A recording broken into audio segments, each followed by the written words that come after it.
The heavens declare the glory of God. The skies proclaim the work of his hands. Day after day they pour forth speech.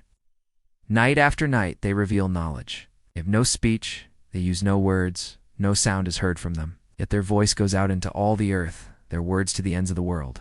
In the heavens, God has pitched a tent for the sun. It is like a bridegroom coming out of his chamber, like a champion rejoicing to run his course. It rises at one end of the heavens and makes its circuit to the other. Nothing is deprived of its warmth. The statutes of the Lord are trustworthy, making wise the simple. The law of the Lord is perfect, refreshing the soul. The precepts of the Lord are right, giving joy to the heart. The commands of the Lord are radiant, giving light to the eyes. The decrees of the Lord are firm, and all of them are righteous. The fear of the Lord is pure, enduring forever. They are more precious than gold, than much pure gold. They are sweeter than honey from the honeycomb. By them your servant is warned. In keeping them there is great reward. Then I will be blameless, innocent of great transgression. But who can discern their own errors? Forgive my hidden faults. You're forced to run, to hide in caves and deserts, with a price on your head. The crowds sing your name in the streets. Songs celebrate your bravery. Keep your servant also from willful sins. May they not rule over me. David's days were under the merciless sun of the Judean desert. His nights were spent under the cold, starry blanket of the same sky he would later describe as declaring the glory of God. May these words of my mouth and this meditation of my heart be pleasing in your sight, Lord, my rock and my redeemer. Avida was a fight for survival. Imagine being the greatest hero of a nation, a young shepherd who, with a single stone, brought down a feared giant and freed his people. And then, overnight, because of a king's sick jealousy, you become public enemy number one. The suffering was real, the anguish was tangible. The enemy seemed to be everywhere. But that's exactly where David found his strength. During those long nights in the desert, he didn't have a temple to worship in, or priests to consult at any moment. This is the true story of David. It's the man who wrote Psalm 19. And it is in the depths of his suffering that we can understand the real power behind his words. For years, David lived as a fugitive. That ordered and magnificent universe reminded David that his God was bigger than Saul, bigger than his problems, bigger than his suffering. King Saul, consumed by jealousy, hunted him relentlessly with Israel's best soldiers. The commandments, the promises, the law that he describes in the psalm as perfect, refreshing the soul. Think about David's loneliness and pain. He was far from home, separated from family, betrayed by people he thought were friends. He and his small group of loyal men ate whatever they could find and slept with one eye open, always afraid of being discovered. But the David who meditated on the Lord's perfect law did something extraordinary. He crept up, and instead of using his sword to kill, he used it to cut off a piece of the king's robe. In moments like these, it would be easy for anyone to doubt, despair, and even rebel against God. It was the statutes of the Lord which are trustworthy. It gave him wisdom to lead his men and escape Saul's traps. What did he have? He had two things, the same two things he celebrates in Psalm 19. One day, hidden in the depths of a dark cave in En-Gedi, David had the perfect opportunity.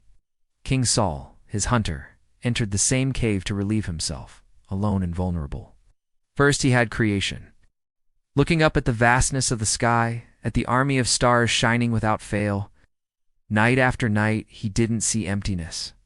He saw a declaration of God's power, faithfulness, and majesty.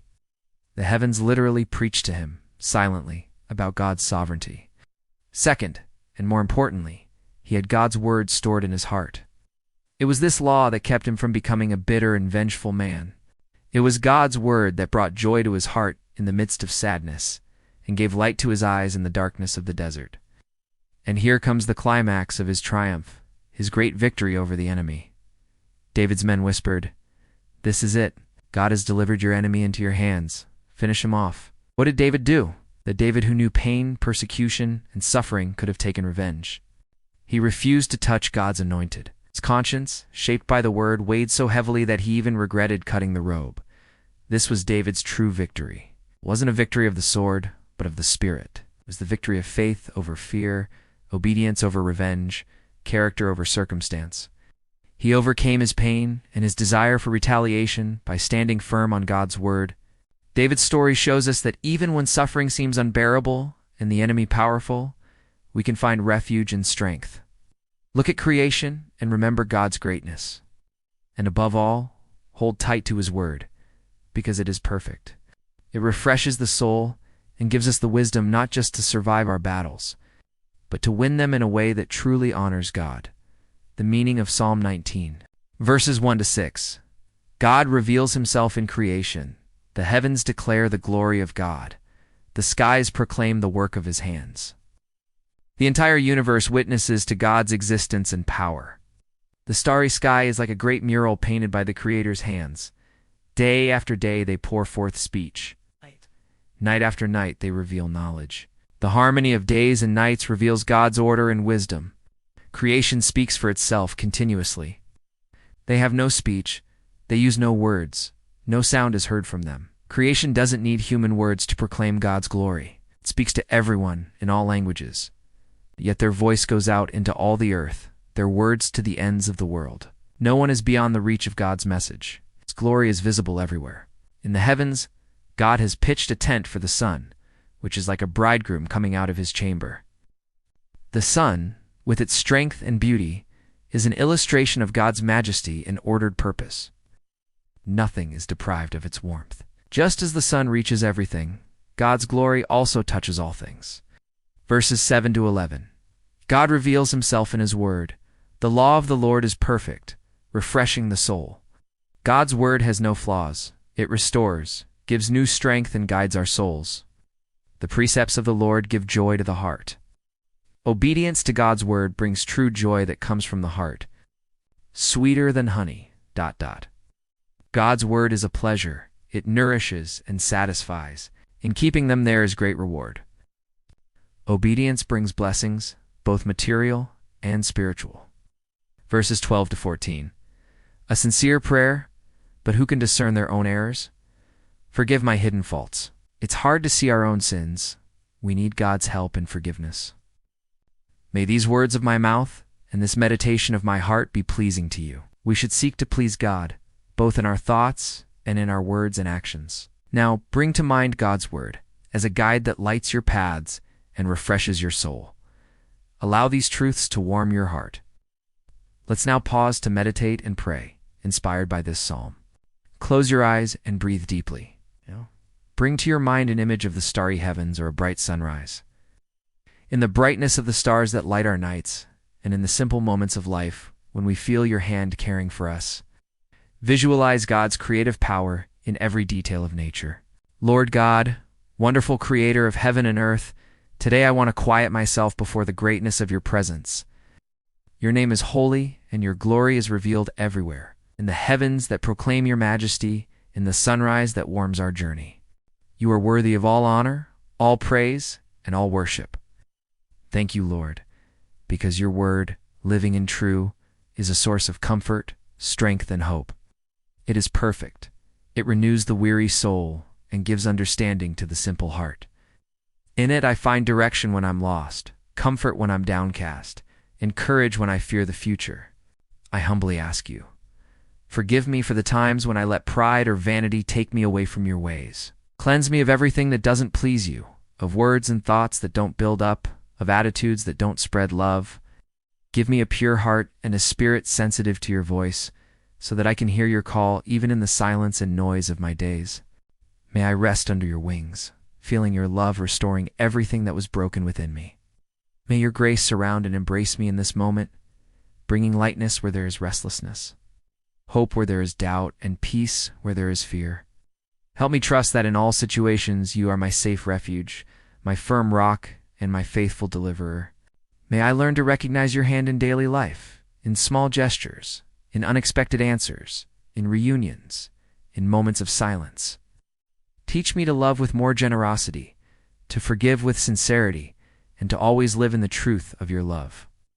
Lord, may my eyes open to see your goodness in every detail of my life. May every word from my mouth and meditation of my heart be pleasing to you, Lord, my strength and my Redeemer. May your light dispel every shadow, and your Holy Spirit guide my choices, my relationships, and my dreams. Bless, Lord, my life, my family, my friends, and all those who need a special touch of hope. Pour out your peace on those who feel fear, comfort those who are afflicted, strengthen those who feel weak, renew those who have lost hope, and restore weary hearts. May we feel your presence in this moment, filling us with new joy, lightness, and deep communion with you. May every person who follows this prayer be marked by your love and by the certainty that they are never alone, for you are always near to those who seek you.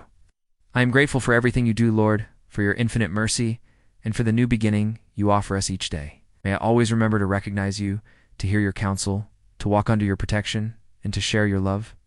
In the name of Jesus, our Savior and faithful friend, I pray and trust. Share your reflections. We'd love to hear from you. Amen. This message from Psalm 19 reminds us that God speaks to us through two great books, the book of creation and the book of His Word.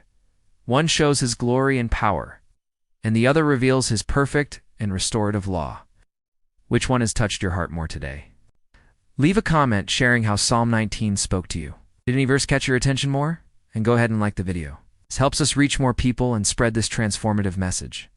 Subscribe to the channel and turn on notifications so you never miss our Bible studies. Think about these questions. How have you seen God's glory in the nature around you? How has God's Word transformed your heart and your actions? May Psalm 19 continue to resonate in your life, and may you, each day, contemplate with even more admiration God's glory and the beauty of His Word. May the Lord bless you and keep you.